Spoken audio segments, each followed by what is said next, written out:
The day my daughter handed my patients back to me like it was an insult. That's the day everything changed. I've been a quiet man my whole life. Not shy, not weak. Quiet. There's a difference, though. Most people don't figure that out until it's too late. My name is Nathan Huff. I'm 67 years old. I live alone in a clean, modest house on Westbrook Chase Drive in Alpharetta, Georgia, a neighborhood that smells like fresh-cut grass in June and has the kind of stillness that either comforts you or drives you crazy, depending on what you're running from. I'm not running from anything anymore, hadn't been for years. But some people who should have known better, had mistaken my stillness for surrender. That mistake was about to cost them everything. It was Father's Day. June. Georgia summer already doing what Georgia summer does. Thick air, white sky, heat that sits on your shoulders like a man who overstayed his welcome. I pulled into the driveway of Page and Russell's place on Hembree Road. One of those new construction colonials with the 3-car garage and the landscaping that's just a little too perfect. The kind of house that says we've arrived to everyone driving past.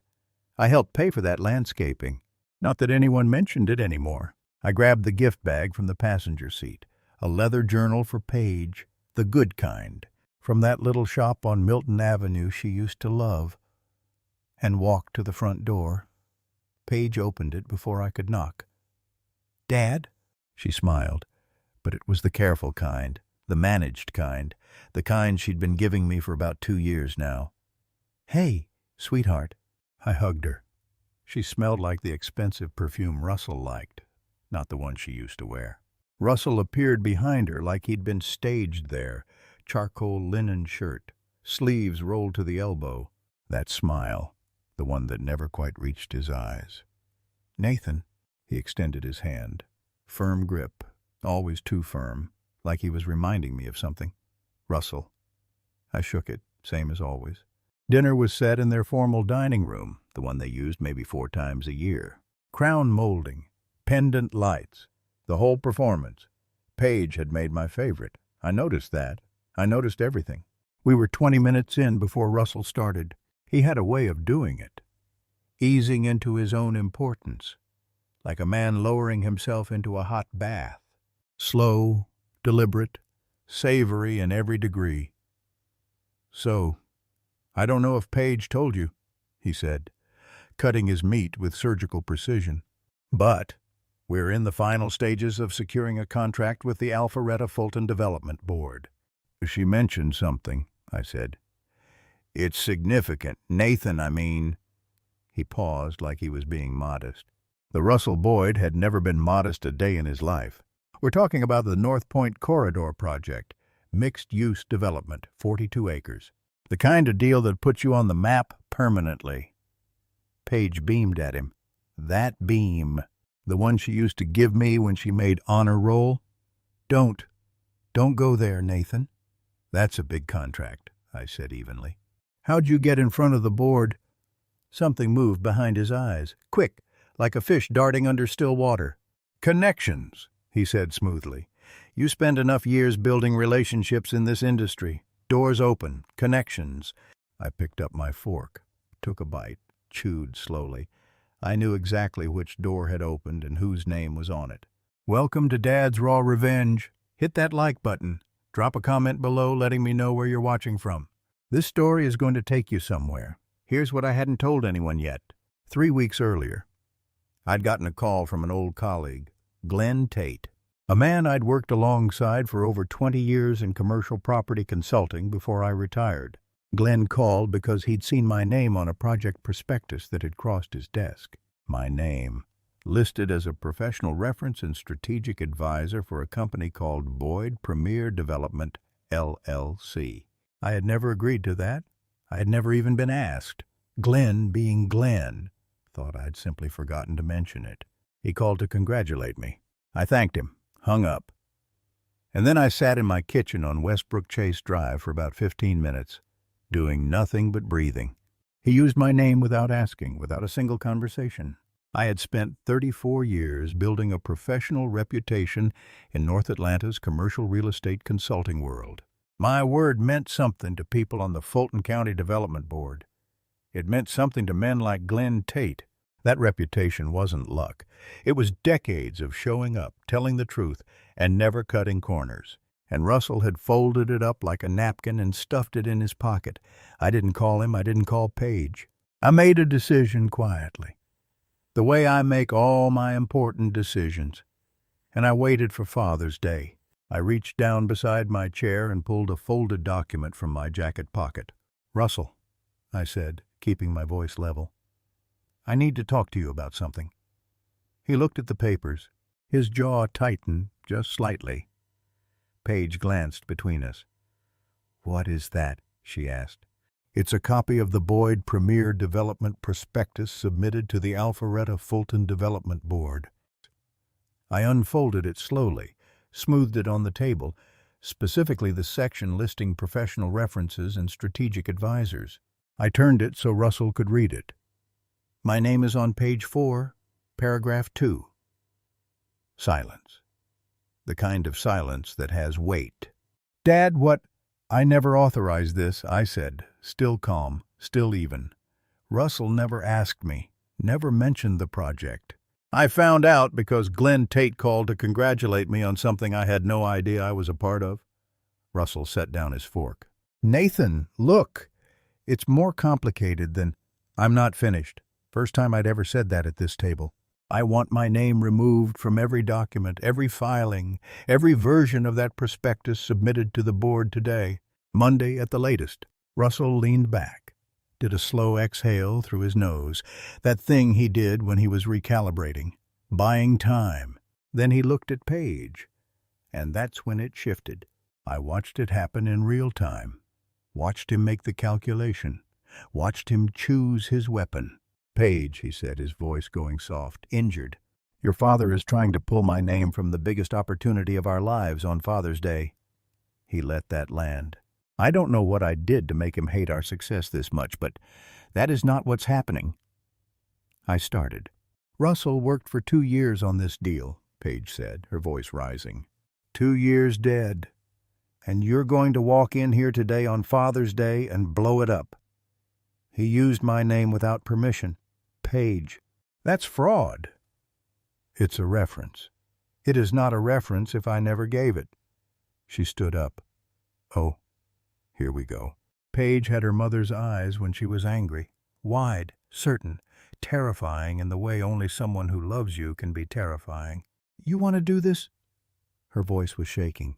"Fine. Then here's where we are. Dad, you apologize to Russell right now. You tell him you support this family, or you are no longer welcome in this house, in this family." The room went completely still. I looked at my daughter, this woman I had driven to ballet recitals and stayed up with through fevers and cried over at her college graduation, and I saw something I hadn't let myself see before. She didn't need protecting from Russell. She was standing right next to him. Russell's smirk was small, controlled. The smirk of a man who has just watched someone fold 100 times and expects fold number 101. I stood up slowly, looked Paige in the eye. 5 words. Quiet, clear, final. Watch how fast you fall. I picked up my jacket, walked to the front door. Didn't look back. They thought my silence was shame. They thought I was going home to grieve. They had no idea I was going home to make one phone call. I got home at 6:47 p.m.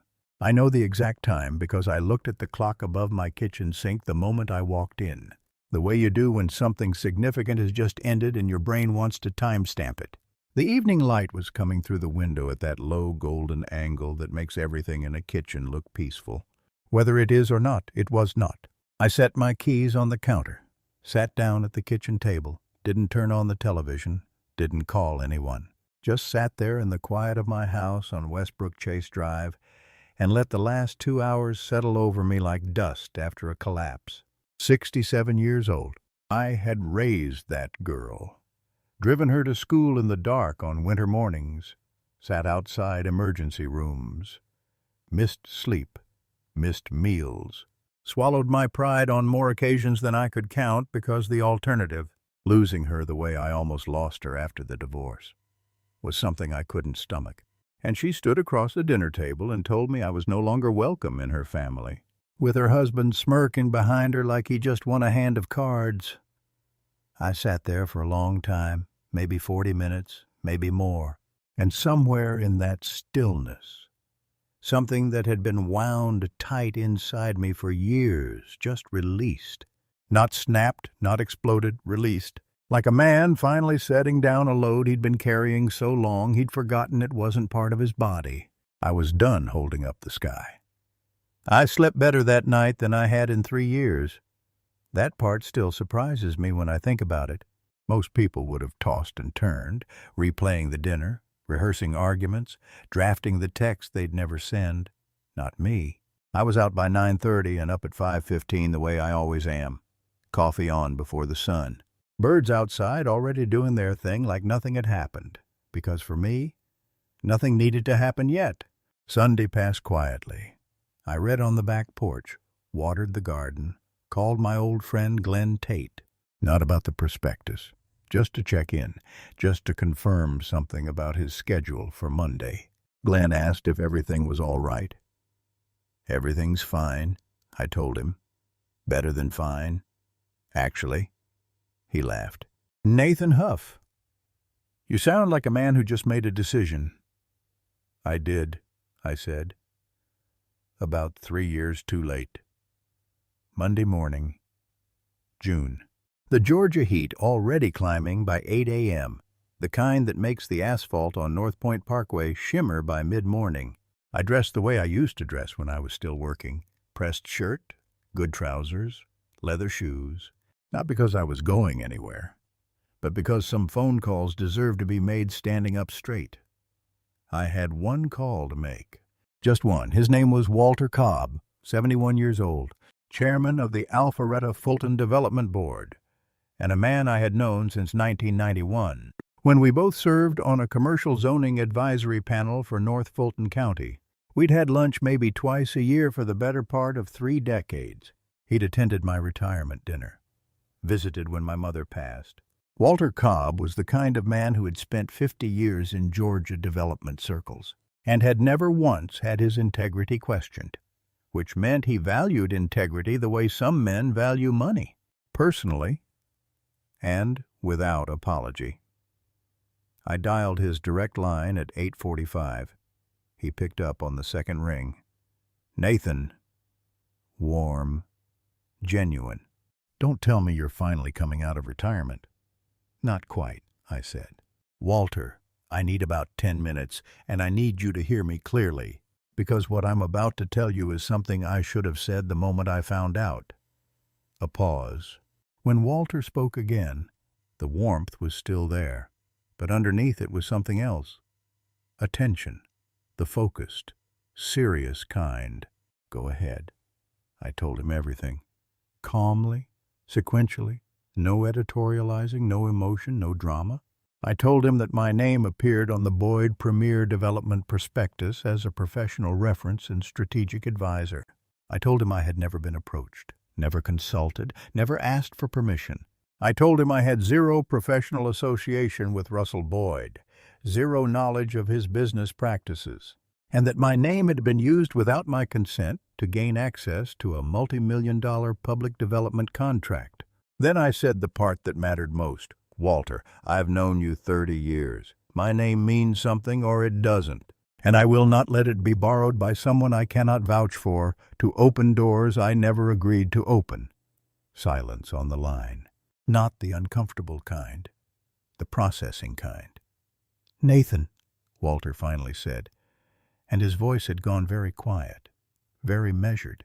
The voice of a man who has just understood the full dimension of something. Are you prepared to put that in writing?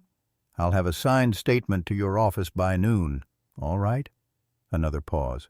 I'm sorry this happened to you. I'm not angry. Walter, I just need my name back. We said goodbye. I hung up, stood in my kitchen for a moment. That was it. 10 minutes. 34 years of reputation. And it only took 10 minutes to tell the truth. I typed the signed statement myself, printed it, Drove it to the Boyd's administrative office on Windward Parkway before 11 a.m. The receptionist, a young woman who clearly recognized my name from the document she received, looked up at me with an expression I couldn't quite read. "Mr. Huff," she said, "we'll make sure this goes directly to Mr. Cobb." "Thank you," I said, and walked out. I want to tell you I spent the rest of Monday feeling triumphant. That I went home and poured something strong and sat on the porch, watching the sunset like a man who just won something. But that's not what happened. I went home and felt the grief of it, because here's the thing nobody tells you about finally stopping. About pulling your hand off the weight you've been holding up for years. The weight doesn't just disappear. It falls, and things underneath it get crushed.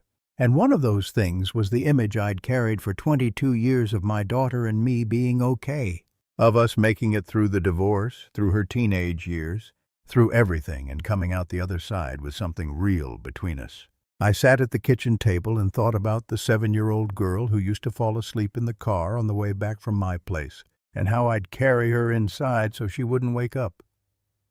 She was so small then. I gave myself Monday evening to feel that. All of it. No shortcuts. Tuesday, I got up and moved on. What happened next, I didn't engineer. I want to be clear about that. I made one phone call, one statement. I didn't contact Russell's competitors, didn't call his associates or clients, didn't post anything or tell anyone who didn't directly need to know. I just told the truth to one man who had the authority to act on it, and the dominoes fell on their own. By Tuesday afternoon, I learned through Glenn, who had his own sources inside the development community, that the Alpharetta Fulton Development Board had suspended the North Point Corridor contract review pending a full audit of the Boyd Premier Development Prospectus. Legal had been looped in. The board's ethics protocol had been triggered automatically the moment fraudulent references were identified in a public contract submission. They didn't just pull the deal, they flagged the file, which meant Russell Boyd's name was now attached to a documented case of fraudulent professional misrepresentation on a public development project in Fulton County, Georgia. And in the commercial real estate development world, particularly in a market like North Atlanta where everybody knows everybody and reputation is the actual currency, that flag didn't stay quiet. It traveled fast, the way bad news always does in small professional circles. By Tuesday evening, 2 other firms Russell had been in preliminary conversations with had gone silent. No calls returned. No emails answered, the professional equivalent of a door being shut very politely in your face. Glenn called me Tuesday night. "Nathan, I don't know exactly what you said to Walter, but I just told him the truth." Well, Glenn exhaled slowly. The truth apparently had somewhere to be. Wednesday morning, my phone started ringing. The first call came at 7:52 a.m. Russell. I looked at the screen. Let it ring. Let it go to voicemail. Not yet. He called again at 8:14, then 8:40, then sent a text that read, "Nathan, we need to talk. This has gotten way out of hand, and I think there's been a misunderstanding. Please call me back." Misunderstanding. Interesting word for a man who typed my name into a legal document without my knowledge. I didn't respond. At 9:30, Paige called. I stared at her name on the screen for a long moment. My daughter, my little girl, the one who told me I wasn't welcome in her family 3 days ago. I let it ring. I needed her to arrive at understanding on her own, not because I'd answered and walked her there. That's the thing about truth. If you deliver it, people can reject the delivery. But if they find it themselves, if they stumble into it in their own living room at 9 o'clock in the morning, while her husband is making his 14th panicked phone call and the walls are coming down around them, it sticks differently. It sticks to the bone. What I found out later from Paige herself in a conversation that I'll carry with me for the rest of my life was what happened inside that house on Hembry Road on Wednesday morning. Russell had come home Tuesday night already cracking. The professional silence from his contacts had unnerved him in a way Paige had never seen before. He'd been on the phone until midnight by Wednesday morning. He'd received formal written notification from the board. The deal was dead. The flag was real. And 2 industry contacts had quietly, professionally made it clear they wouldn't be moving forward with any pending conversations. And that's when Russell stopped performing. The charm went first, then the composure. Then whatever careful architecture he'd built around himself in that house came apart at the seams. And what was underneath wasn't the ambitious, image-conscious man Paige had married. It was someone ugly, someone desperate and pointed and mean. He turned on her the way cornered people turn on whoever is closest. Blamed her father, blamed her, said things. And I won't repeat all of them because they're not mine to repeat. That made it clear in the starkest possible terms exactly what Paige had been to Russell Boyd. A door, that's all. A door with my name on it. And when the door stopped being useful, he didn't even try to hide it. By Wednesday afternoon, Paige was sitting alone in the house on Hembry Road, her husband having driven off somewhere in a fury, her phone in her hand, looking at my number. 3 days after Father's Day, exactly like I said. She thought my silence was punishment. It wasn't. It was the first time in 22 years I'd let her face something without me standing between her and the fall. And I'd be lying if I said it didn't cost me. If you have been listening for a while, drop your thoughts in the comments. Hit the like button while you're at it. And be sure you're subscribed. There is a specific kind of knock on your door that you feel before you hear it. Not loud, not angry.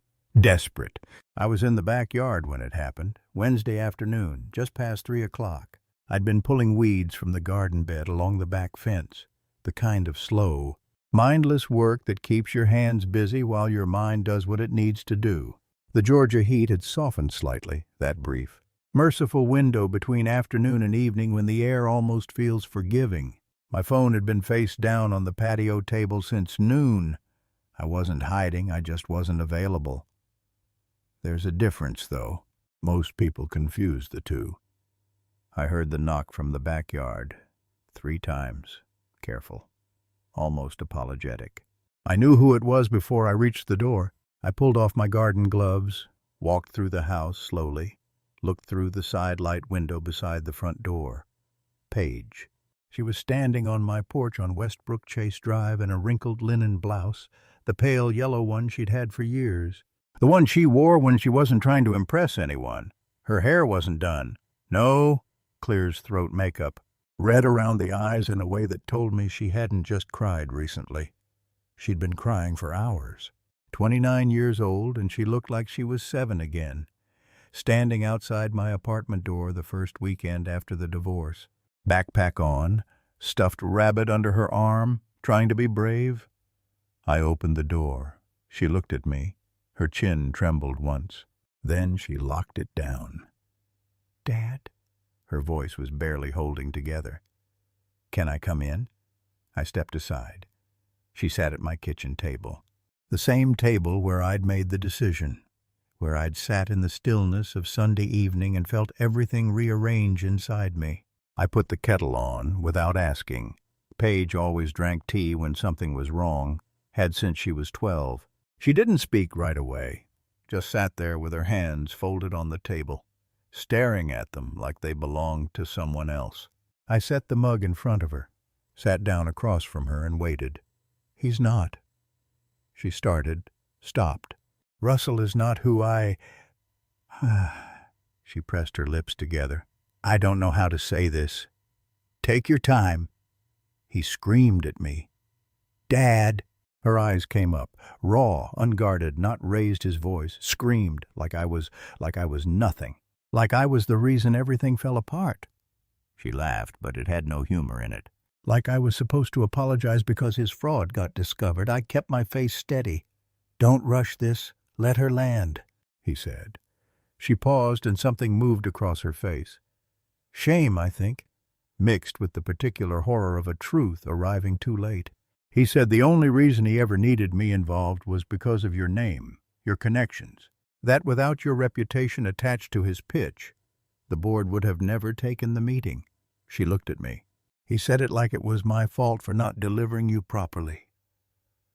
The kitchen was very quiet. Delivered me like I was a package. Like 34 years of professional integrity was a tool someone could borrow without asking and return slightly damaged. "Paige, you tried to tell me." Her voice cracked on the last word. At dinner. You weren't attacking him. You were just telling the truth, and I... She stopped, pressed her fingers to her mouth for a moment. I gave you an ultimatum, Dad, on Father's Day. I stood in my own dining room and told you that you weren't welcome in my family anymore, and you just stood up, and I said 5 words and left. Yeah. She exhaled shakily. Yeah, you did. She wrapped both hands around the mug, stared into it. I've been doing that to you my whole life. Haven't I? She said quietly. Every time things got uncomfortable. Every time I didn't want to hear something. I made you choose between the truth and losing me, and you always chose me. She looked up, and I called that love, but it wasn't fair. It was never fair. There it is, the thing I'd been waiting years to hear. Not because I needed the validation. I'd stopped needing that somewhere around age 60, but because she needed to say it for herself. No, I said carefully. It wasn't fair. She blinked. I think she expected something softer. I love you, I continued. I have loved you every single day of your life, including Sunday, Monday, Tuesday, and today. That has never been in question. I leaned forward slightly. But I made a mistake for a long time, Paige. Every time you threatened to walk away, I folded. I thought I was protecting you. What I was actually doing was teaching you that my boundaries didn't matter, that if you pushed hard enough, I'd move. She was very still. Russell learned that lesson, too, I said, probably from watching us. That landed. I saw it land. She didn't flinch away from it, which told me she'd already been sitting with some version of that thought before she knocked on my door. So what do I do? She asked. And her voice was small in a way that had nothing to do with weakness. It was the smallness of someone who has just had the architecture of their life cracked down the middle and is sitting in the rubble asking a genuine question. That's not mine to answer, I said. That's yours. My phone buzzed on the counter. We both looked at it. Russell Boyd. Paige's jaw tightened. He's been calling you all day. I know. Are you going to answer?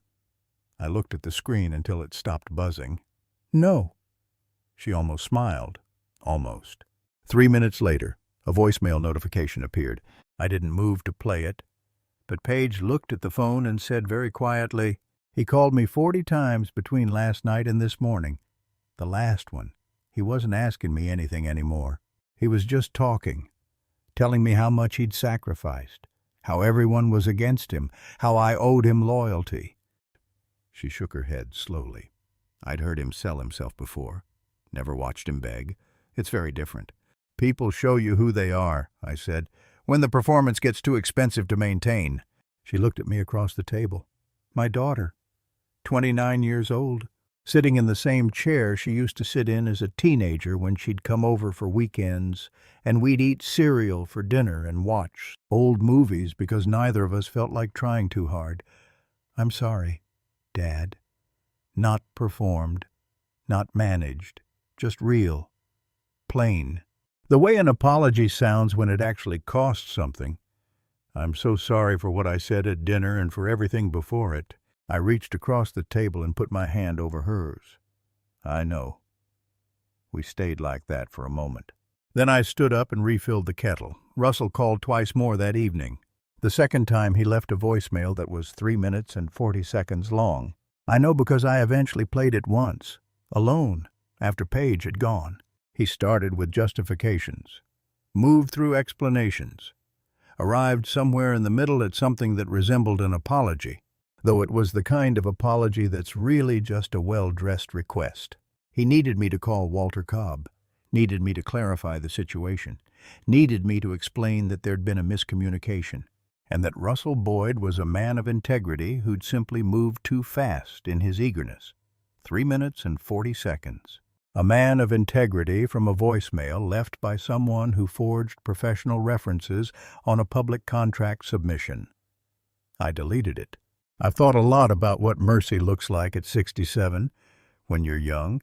You think mercy is softness? You think forgiveness means reopening every door you closed?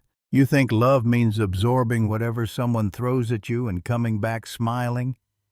I don't think that anymore. Paige came back 2 days later. We talked again. Longer this time.